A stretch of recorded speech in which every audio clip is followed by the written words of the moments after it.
The Daughter by Liz Webb. Read by Claire Corbett. Chapter 1. Normal people don't eat raw quince. But I sink my teeth into the smooth skin of a fat yellow specimen, and the astringency of the hard pulp floods my mouth, making me grimace. I plucked this one from the tree in Dad's front garden at around 2 a.m. last night, as I followed his stretcher to the ambulance. It's been touch and go, but Dad's stable this morning, dozing in his high, precisely made hospital bed. The view's spectacular up here on the 9th floor of University College Hospital, but Dad's oblivious. I lean my forehead on the big wraparound corner window and fog it with a wet circle of quince spittle. "Where's Feynman?" Dad says suddenly. I plaster on a smile and turn to face him. "He's at your house," I say. "Have you walked him?" "Yes, I walked him round the block this morning." Dad nods. I lift a scratched plastic cup from Dad's untouched lunch tray and position the bendy straw by his mouth. "Where's Feynman?" Dad repeats. "He's dead," I mumble. "When did he die?" 23 years ago. Dad nods again. As I replace the cup on the easy wipe table over the bed, I glance across at the motionless old man in the bed opposite and the perspiring woman sitting beside him, sheathed in thick woolly tights, despite it being mild for September. "Where's Feynman?" Dad repeats yet again. "Who's Feynman?" I snap. "Our dog." "I've never heard of him." With this last exchange, I see panic in Dad's watery eyes. Christ. So what if we've had this same conversation 10 times this morning? My brittle, bruised dad still engages for the 15 seconds that these conversations take place. Swiping my arm across my face leaves a watery snail's trail of my tears. Feynman was a gorgeous golden Labrador that my brother Reese and I had when we were growing up. He was named after Dad's hero, the jovial quantum physicist Richard Feynman. Both Feynmans are long dead, both coincidentally succumbing to kidney failure. Feynman, the physicist, died in 1988, his final words being that dying was boring. Watching Dad's disintegration over the last 6 months, since I moved in with him, I can only agree wholeheartedly. For me, anyway. Given Dad's goldfish mind, he's either completely unaware of his impending death, or it comes as a horrible shock daily. I really hope it's the former. Reese, always my opposite, would hope for the latter. Feynman the dog died in 1996 as a result of canine kidney failure. This was precipitated, according to our bastard of a vet, by poor oral hygiene, despite my religious commitment to brushing his drool-coated teeth. After Feynman was peacefully put to sleep by the vet, we held a family funeral in the garden.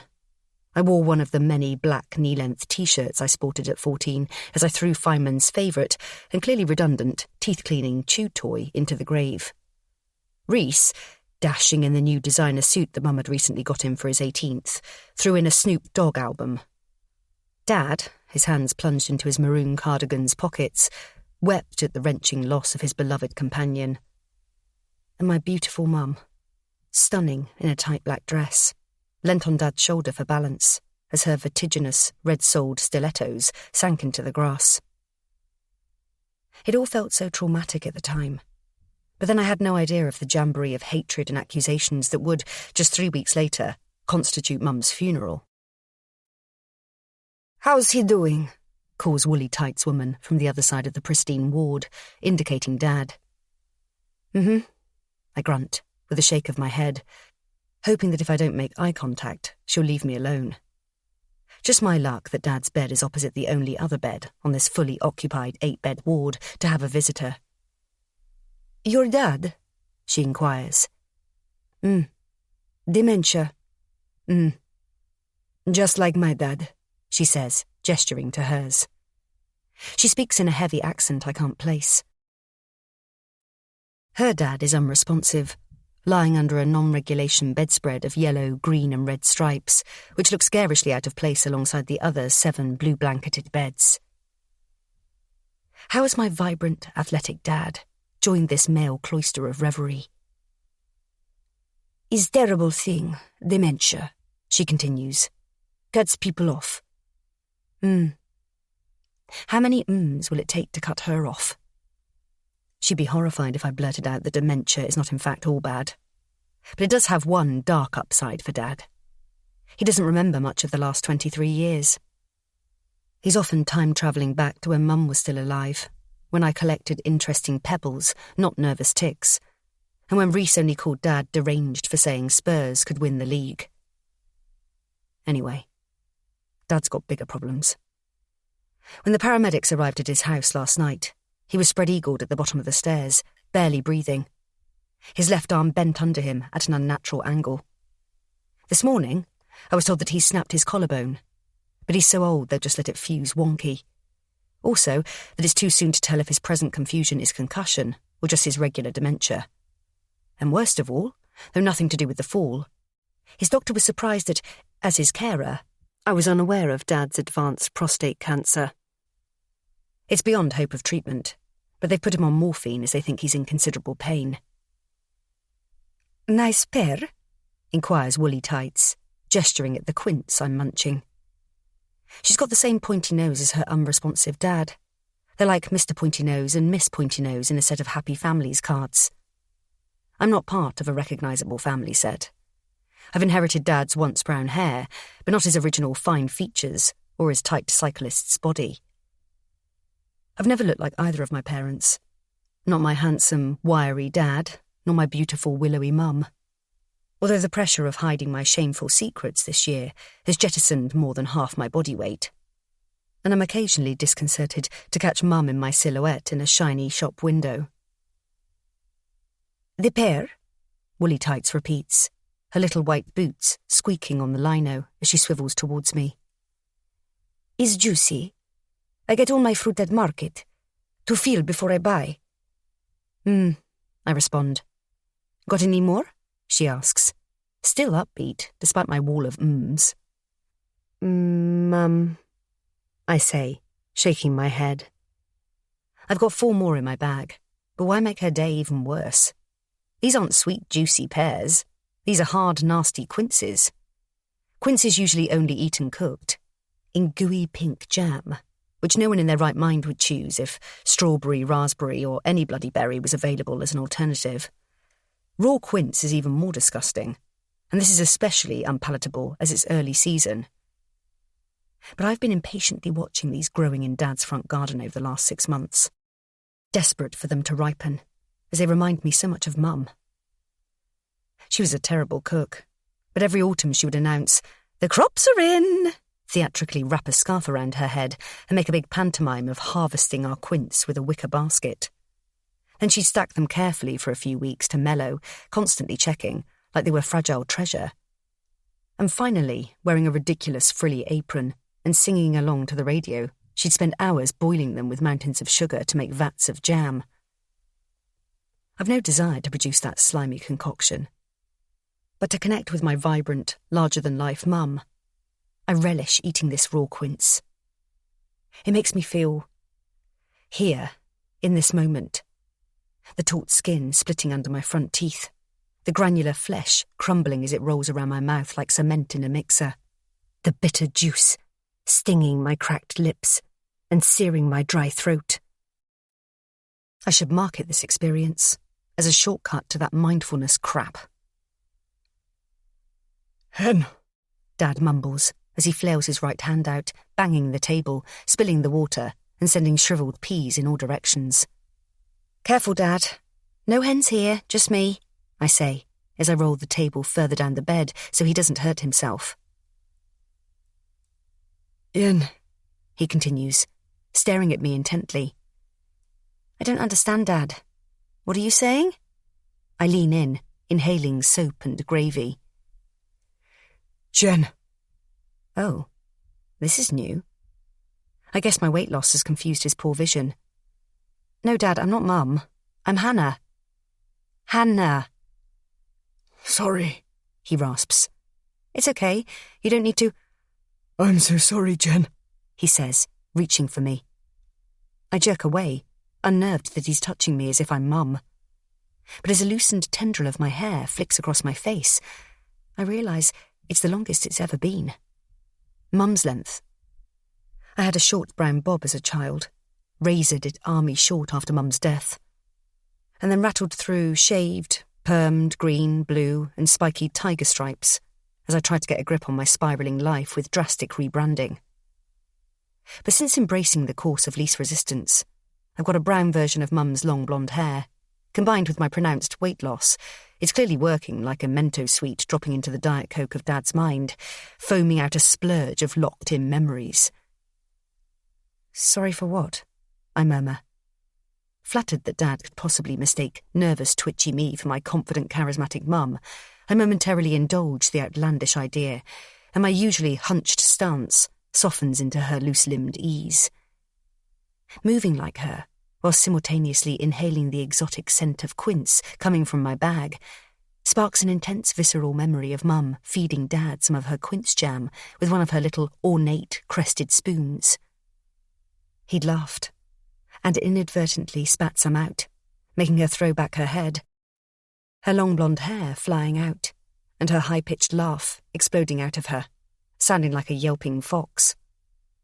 Reese and I had rolled our eyes at her antics, but she kept on spooning the jam into our spluttering Dad like she was a busty, disapproving matron doling out medicine. Soon all of us were crying with laughter, clutching ourselves and begging her to stop. I miss her antics. Miss the way she ignited a room. Miss who I used to be around her. Time hasn't healed me. It's just hardened me. Ah! Cries Dad. His thin lips part, his tiny pupils expand into black counters, and the trace of colour in his cheeks washes away to grey clamminess. I gently pat his good shoulder, feeling his bird-like frame under his worn, striped pyjamas. It's okay, Dad. Everything's okay. He breaks into a broad smile. Except, it isn't a smile. It's a grimace. His thin skin stretches taut around his open mouth, his yellow teeth bare. His tongue sticks out, pointy and reptilian. Thoughts of Mum have induced a heart attack. Help! Please help us! I shout. But as I step away, his right arm shoots out and he grabs my upper arm with uncanny force. His ragged fingernails scratch me as he lurches up, spittle dripping down his chin, and as he rises, I'm simultaneously yanked towards him and our foreheads clash. The searing pain makes me lose my footing, and I collapse onto the bed, jarring my elbows.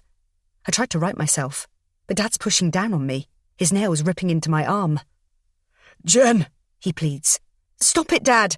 I beg, struggling to stand and twisting to try to loosen his grasp. Are you okay? Calls Woolly Tights, rising from her seat in alarm. Get help! I call, and she rushes down the ward. As I stand, I lift Dad with me, forcing my fingers under his, trying not to hurt him, but he scrabbles them back on. I'm so sorry, Jen, he whispers, his lips brushing my ear, his sour breath on my neck. I didn't mean to. He twists his head, so I'm eyeball to eyeball with his wide, staring eyes. Didn't mean to what? I cry, still scrabbling to loosen his rigid grip.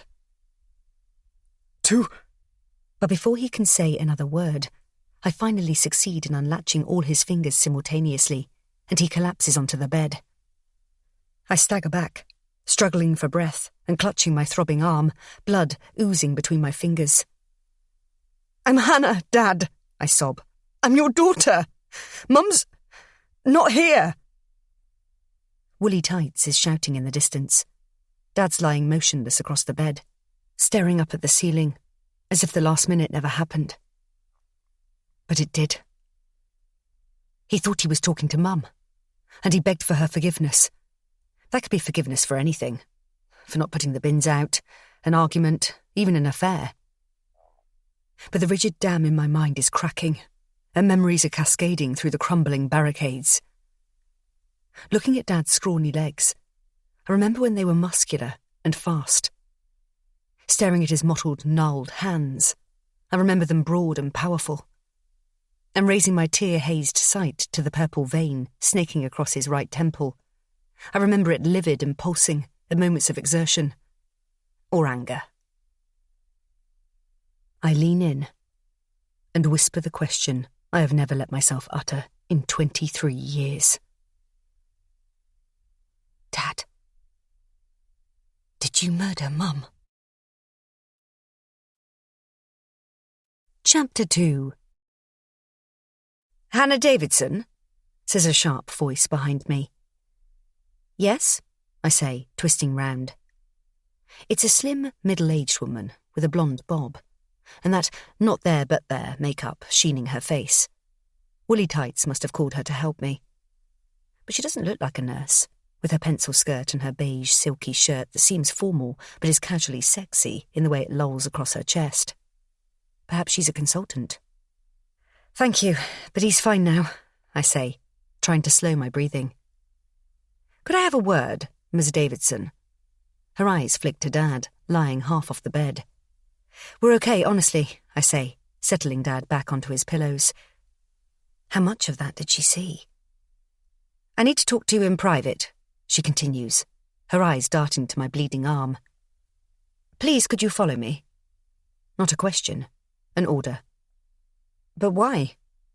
She gives a half smile, like a baby pooing. This way, she says, walking off. I'm 37, but feel like a kid called by the headmistress. I pull on my shapeless grey sweatshirt to cover my arm, hitch up my cartoonishly loose jeans, and shove my feet into my trainers, not getting the heels fully in, so that I have to shuffle awkwardly after her clicking beige shoes. I glance back at poor Dad. Why did I suddenly doubt him? He's already asleep on his hill of pillows, looking like a warped version of the Princess and the Pea.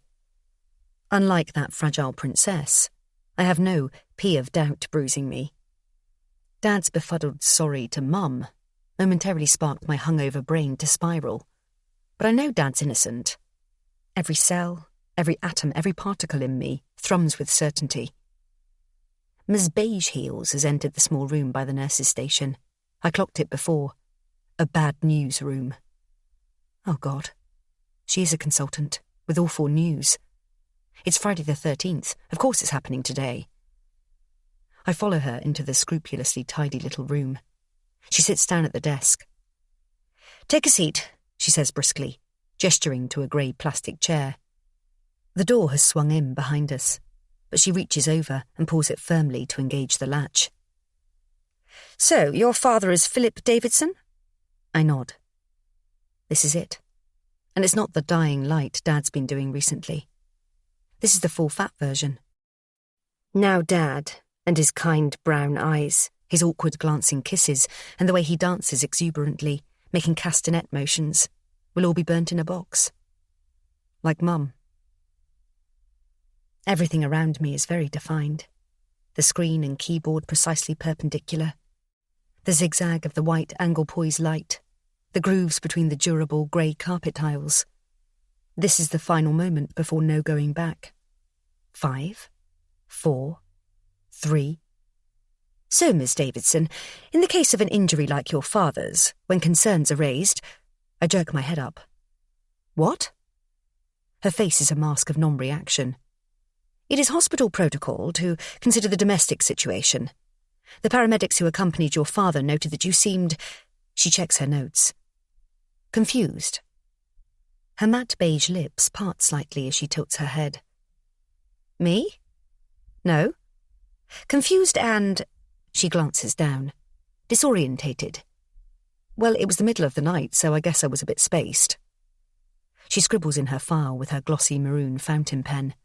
I shift on my hard seat. And it says here you smelt of alcohol? No. Well, I'd had a few drinks earlier. She scribbles. But that's not illegal. My voice is too loud. And you told the paramedics that you found your father at the base of the stairs. I cough and thump my chest. Would you like some water? I nod, and she pours me a glass. I gulp it down and take a breath. I didn't find my father. I found him at the bottom of the stairs, where he'd fallen. Wakey, wakey, Hannah. This is formal, with real consequences. It's hospital policy to follow up domestic injuries if a flag is raised. she says, arching a stylishly plucked eyebrow. In order to rule out elder abuse. I'm sure you understand that protocols must be followed. I nod, trying not to look bug-eyed with panic. But I'm here to consider both the safety of the patient and the needs of the carer. Could you explain your father's living situation? Boy, she's got this not engaging thing down to a T. But maybe she's right to talk to me. Perhaps my chaos has bled into Dad's real world. Certainly, none of this would have happened if good old Reese had been in charge. And painful though thinking of him is, to combat this beige threat, I tried to summon Reese's swagger. I live with my dad at the moment, I say slowly. Since moving back to London, away from my Brighton doctor's prescriptions of antidepressants, my mind spirals at the best of times. But under stress like this, I'm on a roller coaster. So, remembering Reese teaching me to combat car sickness by focusing on a spot in the distance, I stare at 2 indents in the grey-tiled carpet. His health has declined gradually, and I'd arranged carers for the last year, but he was struggling, remembering stuff, getting about, looking after himself. She says, giving me enough time to explain/rope to hang myself with. Reese said he got into Cambridge with eye contact and selling himself. So I look straight at her and fill it my recent life story to present the best cut. Dad needed me. So 6 months ago, I gave up my home in Brighton, left my job, and moved in full-time to care for him, I say, blinking past my glaring omissions. I know Dad's been avoiding the doctor, but he kept saying everything was okay. I can't believe I didn't know about the prostate cancer. So talk me through exactly what happened last night. Well, it was all the usual. We went up at the usual time. He had water by the bed, had a commode. I sleep directly above him and keep all the doors open. He's never wandered at night before. I have no idea why he did last night. She nods, then I catch her eyes flicking to her watch. She wants to get on. Believable detail, Reese whispered to me as we blamed our dog Feynman for eating the end of the banana cake Dad had just made. Dad probably fell over the cat, I say. He's got this ancient cat called Shro, who literally sticks himself to your legs every step you take. I've nearly fallen over him loads of times. She half smiles. Is the beige tide turning? I came downstairs to get some water in the middle of the night and found Dad at the bottom of the stairs. I guess I was pretty stressed when the paramedics got there. I thought he was dead. Reese cried on cue on finding Juliet's dead body in his sixth form Romeo and Juliet by plucking nose hair. As Mrs. Beige looks down, I swiftly pincer my nails and rip. Christ. Would you like a tissue? Miss Beige asks with concern as she looks up, handing me a nearby box. Thanks. What's wrong with me that I'm having to injure myself to evoke emotions I actually feel? It can be hard adjusting to the role of carer, she says. You should seek advice from our care team if your father returns home. If. I can give you leaflets about the care that's available. Thanks. The energy has definitely tilted. I'm forms and hassle for her if she stays on the attack. I'll be out of here soon. Do you have any family? She asks. Siblings? No. I grip the metal edge of the chair. Oh? She says, tilting her head as frown lines bunch the flaky beige patch of skin between her eyes. Can she check this? Oh, yes, sorry, I say, burping out a strangled laugh.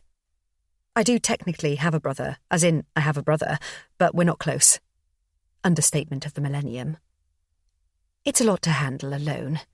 Surely your brother would help out in the circumstances. I'm sure he would. Ha. If your dad returns home, he'll require round-the-clock care, and eventually, we both pause, solemnly being adults, silently noting the unsaid imminent eventuality. I see nobody's taken over power of attorney, she says, checking her notes. The hospital didn't need permission for emergency treatment last night, but there will be more decisions coming up about... She does her momentary pause for effect again, and I want to cuff the back of her head to knock out the words. Whether to intervene medically in the future. Given his rapidly declining health, it would be prudent for you and your brother to organise that. She passes me a folded leaflet, headed Power of Attorney, above a photo of a woman smiling down at her aged relative as she passes him a cup of tea, but with a glint in her eye as if to say, "Sip that tea carefully, 'cause now I make all your medical and financial decisions, and if you choke, I'm letting you snuff it in front of me to get to your cash." "You should talk to your brother." "Haven't seen him in the flesh for 15 years. "Your other family." "Nope." "And your wider social circle." "Social what?" "People say it takes a village to raise a child, but it also takes a village to help people die." "But what if your dad's the witch who's been ejected from the village?" "You don't have to face this alone, you know. Most people are fundamentally well-meaning." "Are they really? Well, lucky plucky you to have had a life that lets you state that as a fact." "Do you have a partner who can help you?" "Oh, yes." Lie. "And friends?" Lie. "Honestly, I'm fine." Lie. "I need to reach out more, I guess." Ugh. She smiles. My words seem to be the right shapes for the holes in her block of expectation. "And you intend to stay at your father's?" "Of course. Where else can I go, after the mess I've made of my life? For as long as he needs me." We make eye contact. Fuck these knowing looks. "I'm a child," I want to scream. "Can't you see I'm faking all this adult composure? How are you going along with me?" But the bubble of her spirit level has centered itself. She can tick her box, submit her file, and have done with me. "Okay," she says after a final scribble. "Given that there have been no prior incidents and you seem to have an awareness of your situation, I won't be escalating as long as there are no further concerns." "There won't be, honestly. This has been a wake-up call for me to seek more help," I say, with fake humble warmth. We shake hands. I hope she's slammed by a speeding lorry as she totters too slowly across the road on those beige heels. I take the lift down to the hospital shop, where I buy a multi-pack of breath-disguising, extra-strong mints. Chapter 3. And up we pop. As I walk back to him, Dad's being enthusiastically encouraged out of bed by a young nurse with short black pigtails, whose badge reads Valeria. She's got the covers back and is lifting his legs to the floor. "We're doing very well, Mr. Davidson," she trills. I feel I should do something, but I just watch, helplessly, like they're enacting a film. Valeria flourishes her hand with the enthusiasm of a Russian inviting their lover for a sleigh ride, but Dad stares beyond her like Dr. Zhivago, inscrutably assessing the snowy Russian hills. Then they channel hop to Laurel and Hardy. She pulls him up to sitting. The instant she lets go, he falls back, flailing theatrically, and she makes a doe face. And again, she pulls him up, lets go, he falls back. Doe, and again. Final channel hop to a Bergman film. She sighs and looks at the wall, ignoring Dad, who is slumped face down on the bed, his skinny nakedness visible through the back of the loosely tied gown, a crusty smear of shit dried on his left thigh. Jesus. "We'll try again later," she says brightly, helping him back into bed, then striding off. The white plastic squeaks as I settle into the high-backed patient chair, chewing my extra-strong mints, crumbling the nose-clearing white chalk 2 at a time. Dad mistaking me for Mum makes me feel like she's hovering inside me, looking at him through me, tutting that he's let himself go, that his hair's too long and straggly, and that he needs to shave those uneven white hairs on his chin. Mum adored clothes and preening, and she was always buying natty new stuff for Dad and fussing with him. Since her death, I doubt he's bought a single new piece of clothing. He's completely avoided the barber and cut his own hair, and he's never again had one of those professional wet shaves that he used to love. "All right, Dad?" He's looking at me, but who is he seeing? His freaky new response to me as if I were Mum was so unnerving. Surely it was just a singular synaptic malfunction. I don't think Dad's ever confused us before, but we've been coexisting in such a blur. I've watched helplessly as he slipped further and further away from the present these past 6 interminable months, since I moved back in with him, into what was once our family home, when we were a family. Since he'd only eat small meals like spaghetti rings or cereal, I'd given up serving much else. I tried to get him to walk, but he refused point blank. I tried to get him to the doctor, but he said he was fine. Never told me about the pain. I'd just gone along with it all, drinking to blank off. I'm a joke, not in any way a fit adult for this responsibility. I'm so far out of my depth with my lovely, time-travelling, shit-stained, dying dad. I'm exhausted by what a pathetic cliché I've become. My anger at Ms. Beige being so obviously my own fear and panic reflected outwards. She's right. I do need help. But I don't know anyone in London. Haven't done for years. Except for Rhys. These last 6 months, I've debated whether to make contact with him again, so he could see Dad before he dies. Perhaps Rhys's disdain for Dad might have dulled by now, I thought, as I kidded myself that I could orchestrate a Netflix-worthy deathbed reconciliation. At the very least, I reckoned I would have to get him to the funeral so that we will have stood side by side at both parental incinerations.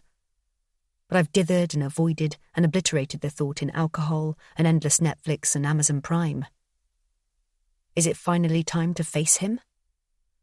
There is the slight problem that I don't have Rhys's phone number, email, or address. I've had no way of contacting him for 15 years.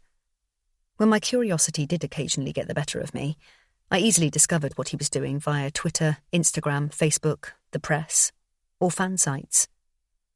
Because my brother, who I called Rhys Davidson for 14 years, is in fact the actor Ryan Patterson.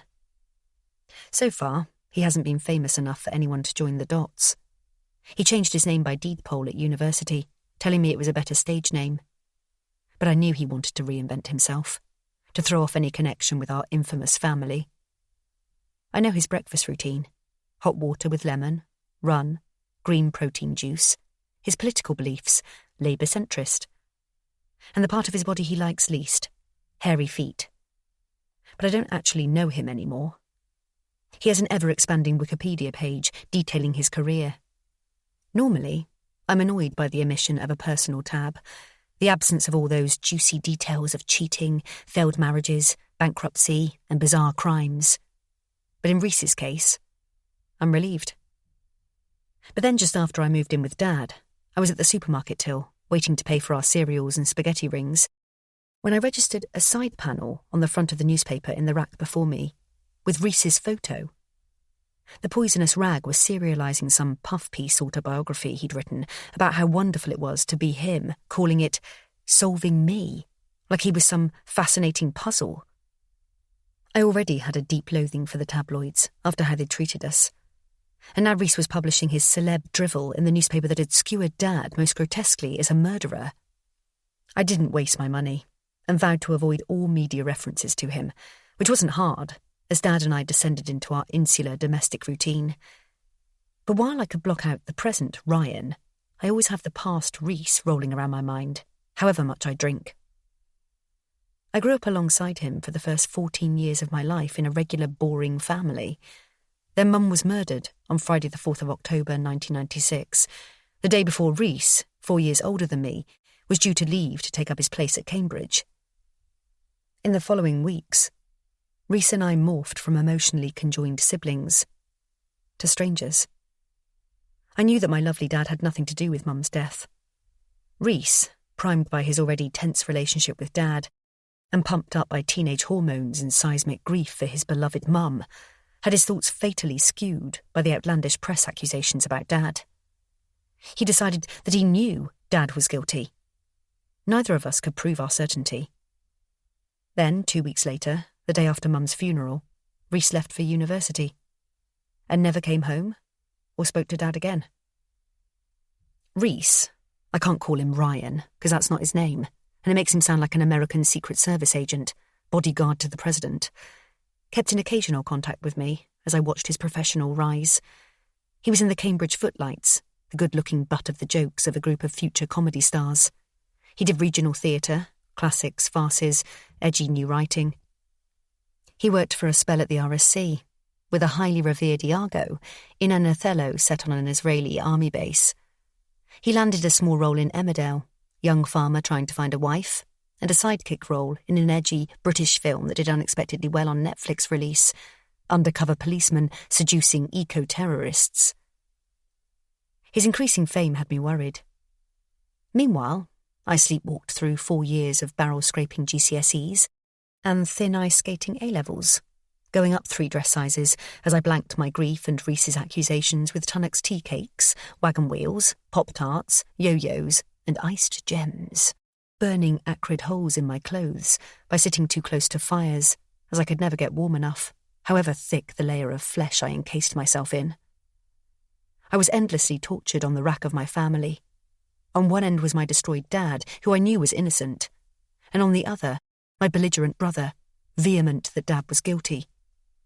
With one person I loved murdered, and the other 2 people I loved hating each other, it became excruciating to think, to feel, to even function. I was a seriously fucked up Goldilocks. Mother Bear was dead, and Baby Bear hated Daddy Bear. Nothing could feel just right ever again. I applied to the University of Brighton because Mum and Dad had honeymooned there, and I thought I might be able to find myself in a different place. Of course, I couldn't escape being me.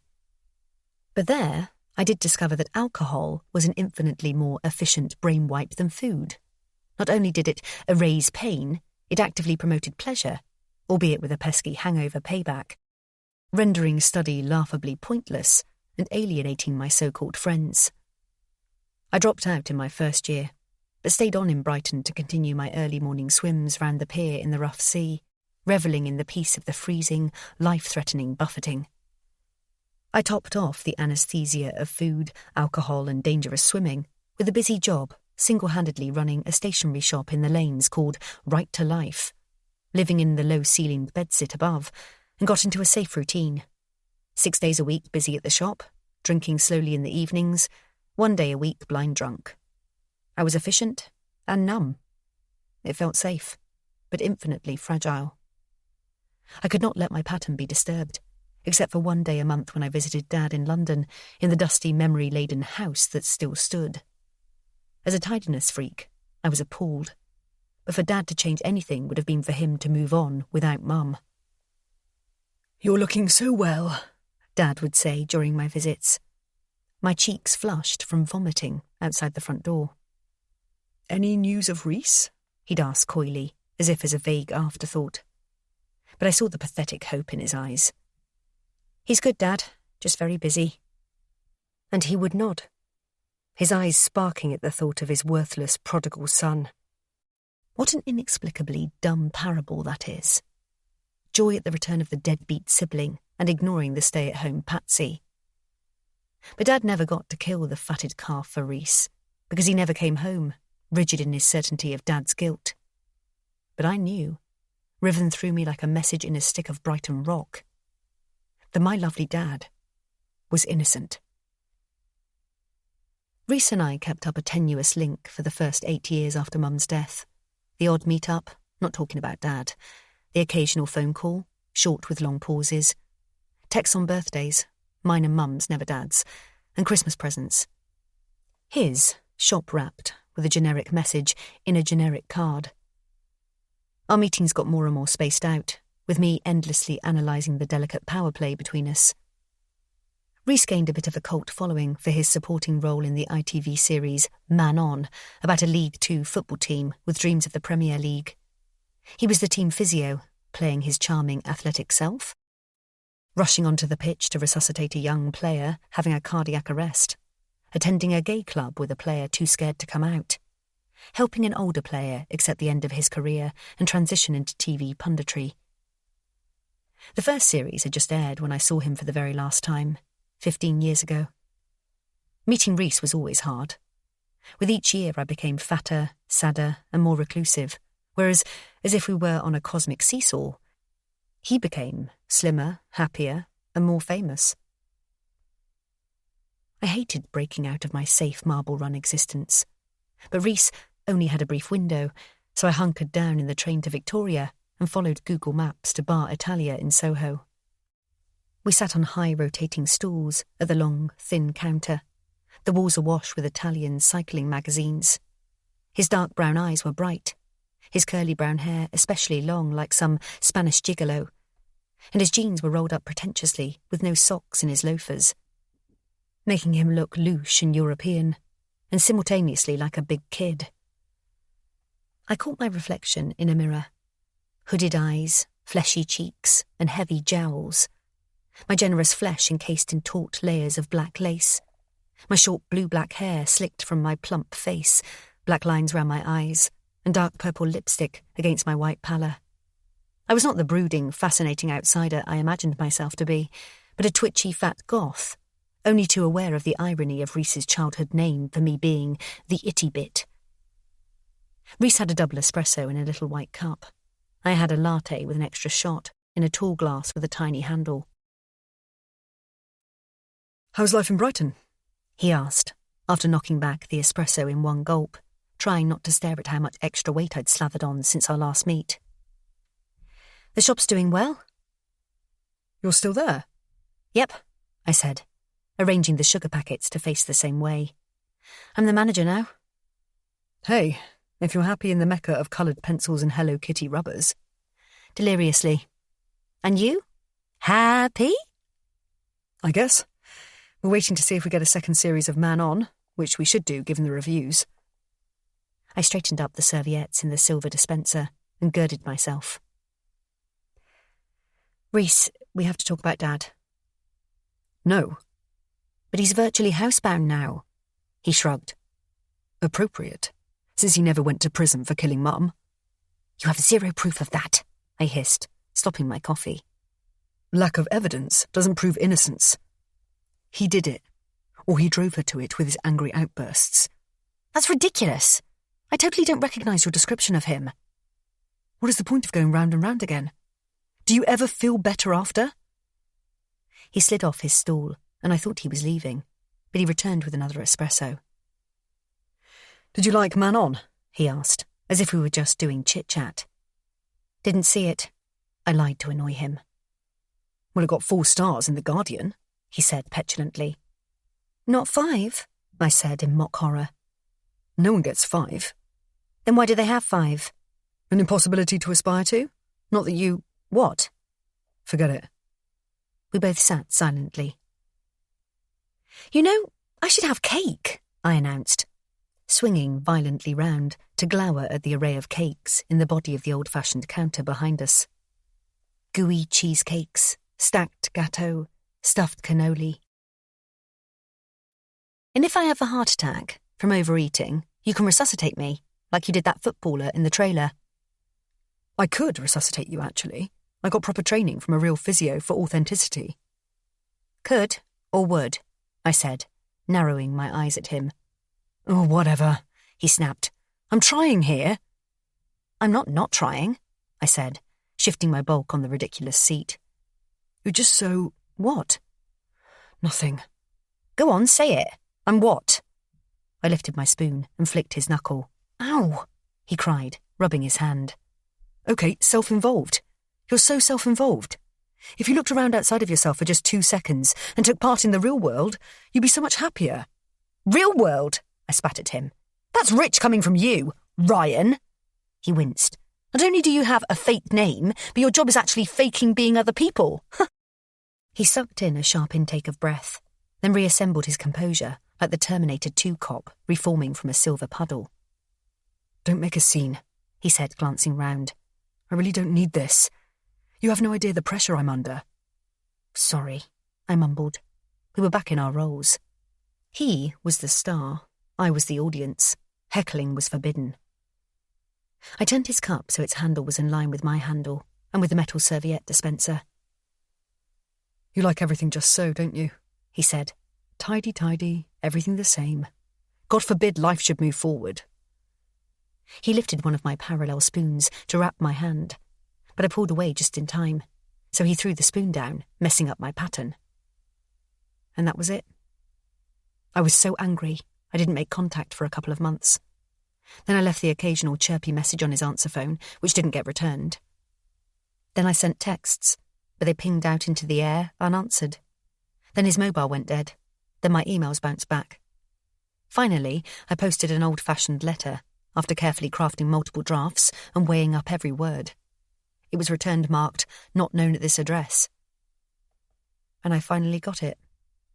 There was no carefully balanced power play between us. I was the only one endlessly analysing our relationship. He wasn't even thinking of me. He'd moved on. From Mum's death, from Dad, who he blamed for Mum's death, and from me, the last reminder. I've tried not to check out what he's doing over the years, unless I'm especially drunk, but proof of his existence was easy to access. Low-budget film trailers, Christmas lights pressing in Slough, pulling impressive muffins from an oven with other C-listers on Celebrity MasterChef, skits for comic relief with his more famous comedy friends, and even reading to kids on bloody Jackanory. I even know where he is tonight. With that awful synchronicity of thinking of something then seeing it everywhere, I picked up a discarded Evening Standard from a visitor's chair as I left the beige inquisitor's office, and there he was in the culture section.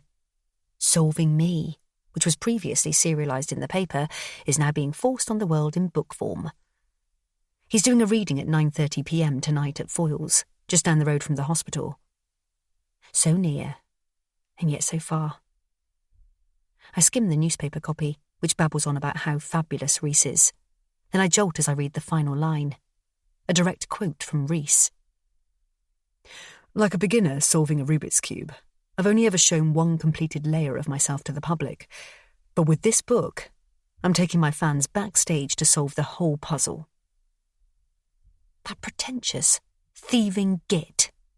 I was the one who excelled at solving Rubik's Cubes when we were kids, despite being 4 years younger, and Reese always ridiculed my skill. "Look at this," he once said, smiling impishly and holding out a cube with the top layer completed, but covering up the lower mixed sections. "Done it." "But the cube's not complete," I bleated. "You have to follow all the steps to solve it." He laughed and tossed it aside. Reese was gleeful when he caught me secretly finishing it later. "You couldn't bear to leave it unfinished, could you? Had to follow all the steps to solve it," he joked. "You're an itty bit crazy." I jolt back into the present of the immaculate white ward, registering a hand on my shoulder, which I violently swat away. "Sorry, didn't mean to scare you," says Woolly Tights, backing away. "It's home time." She's looking at me as if I'm dangerous. What's wrong with me? "Oh, okay," I cough. After 3 packets of extra strong mints, my throat's horribly dry. She turns, but I catch her arm. Her eyes widen in panic. "Thanks for letting me know," I falter out. She nods, frowning, and I let her go. "Hi, I'm Hannah. Sorry I've been so quiet." I feel like my skin is cracking with the effort of basic decency. "It's okay. It's so hard. I understand," she says, offering her hand. "I'm Loretta." "Hi, Loretta. I like all the colour you've got going on over there," I say, gesturing to the non-regulation multicoloured blanket over her dad. "Thank you. It's our Lithuanian flag," she says, "to remind him of home." Of course. The bedspread's one giant flag of mustard yellow, school skirt green, and brick red. Nice idea. She smiles, and the simple human connection is overwhelming. "I didn't want to wake you," she apologises, "but it's 8 o'clock. Time for home." "Oh gosh, I have to go," I say, giving Dad a quick kiss and willing him to survive the night. "Hot date?" she asks. "No, I'm off to see a film star." Chapter 4. It's been 15 years, but Tottenham Court Road's still all furniture shops. Puffy, comfy chairs, sleek minimalist desks, black Balinese chests, 4 more Regency beds and huge geometric lights. So many ways to furnish a home, if I had one. Dad's home isn't mine anymore. It's a historical exhibit, and I'm the scary wax doll propped up amid the detritus of Reese's and my childhood. I'll just hunker down at the back of his reading and see whether I can face going to him for help. He'll never know I'm there, and he wouldn't recognise me anyway. I'm 15 years older and rougher. He only knows me with short hair. And best of all, I'm inadvertently some kind of after of a Slimming magazine's before. but without any of that teeth-jangling grinning the afters do, as I don't feel better thinner, just less maud. My drastic weight loss has changed not just my size, but the whole structure of my face and the proportions of my features. I'd already dropped 4 stone over the last 6 months in Brighton, with all the stress of my imploding life and my increased drinking, and since being back home, I've joined Dad in barely eating and have frequent stomachache and diarrhoea from the truckloads of fruit I've been gorging on. I've been copying Mum's fruit obsession, but in my own feral way. She loved making a ceremony out of eating it, nibbling on thinly sliced Granny Smiths, sensuously swallowing elegant depulped globules of orange and licking her delicate pink quince jam from her tiny spoons. I'm far less refined in my fruit annihilation, hoovering up mountains of unwashed, unchopped fruit. But I'm slim for the first time in my life. The perfect disguise. At a Tesco Metro, I buy a small bottle of vodka. In the next-door chemist's window, I see rows of severed heads, topped with multicoloured wigs, and buy a blonde one and some large framed dark glasses. I'm embracing the role of extra number 3, a non-speaking part, for which the directions are, blend into the crowd and actively don't stand out. It's a role I've been perfecting for years. As I reach the intersection of Tottenham Court Road and Oxford Street, rain falls like a sky-sized bath has been upturned. I run on down the road, searching for the familiar doors of Foyles. But as I arrive at the corner where the shop is, I'm in the Matrix. It's not there. Literally not there. How is Reese having a reading at a non-existent shop? Looking up and down the street, through the sheeting rain, I catch the familiar glowing red letters of the vertical Foyles sign, but further up the road than it should be. The big solid There Forever building that I visited as a child has somehow floated up the road. I walk on in a daze and stand in front of not the old heavy doors of my memory, but sleek sliding panes of glass which swish open to present an endless wall-free savanna of books, all surrounding a central glass core. It's a completely new shop. I expect the whole thing to shimmer into a sea of binary code at any moment. I back out and look up at the rain-drenched window. And there's Reese, less than a foot away, smiling at me with his famous lopsided smirk. I stumble backwards off the curb and a car screeches to a halt inches from me. I lurch back onto the pavement, but Reese seems totally unfazed. How can he not even register my existence? Then a young woman picks him up. He's a life-size cardboard cutout. As she repositions him, I step closer. After 15 years, he's the same, but more defined. His brown mischievous eyes, his narrow straight nose, his thick eyebrows and his mop of dark curls. But his smile is crafted into a curious lopsided grin. He never smiled like that as a kid. His body is so languid, like he should be smoking a long cigarette in a Madrid square. He's wearing a soft loose blue suit, slightly over-shortened at the ankle, and a pale pink shirt, the top 2 buttons undone. He's much taller and broader than Dad, less wiry, but has his dark hair. His real charm comes from Mum, that effortless ease and fluidity, and those intense eyes. But it's his familiar boyish hunch that jolts me, that tiny rounding of his shoulders, that jutting of his chin and pitching forward of his weight, that brings all my memories viscerally alive. In an instant, I'm his little sister again, a me I thought had been totally erased. It was good to get a dry run at seeing him, given my slack-jawed amazement. I'm usually shellacked to numbness, but this reminds me that I'm only ever a pigeon step away from losing it. I step back in through the sliding doors and approach a tall sales assistant wearing a paisley waistcoat.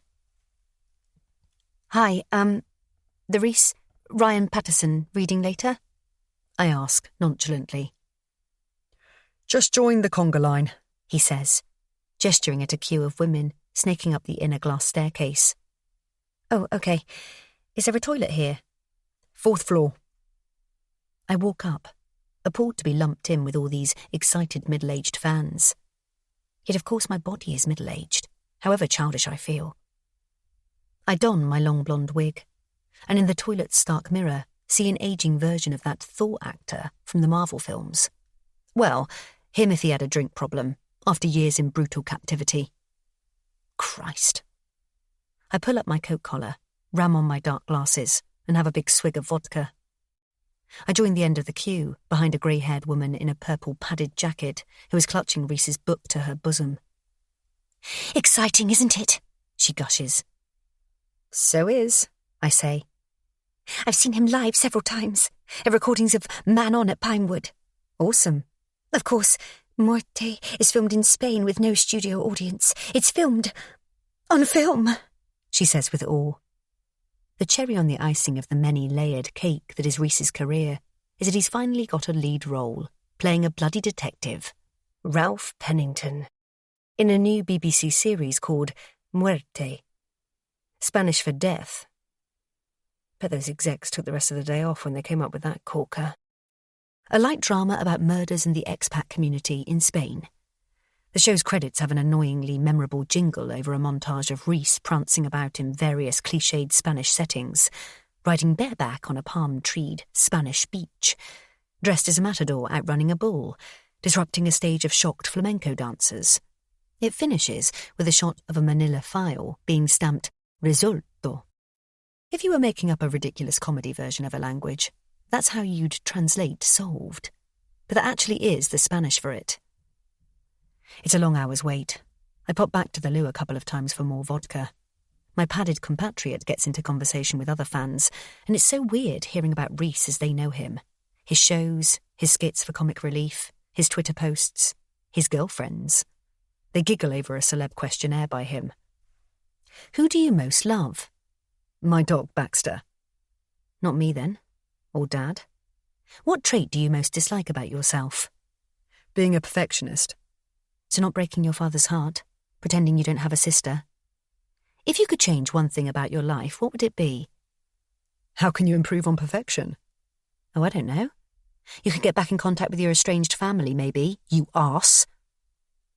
Amongst these adoring fans, I experience how worryingly famous Reese is becoming. He's a real person.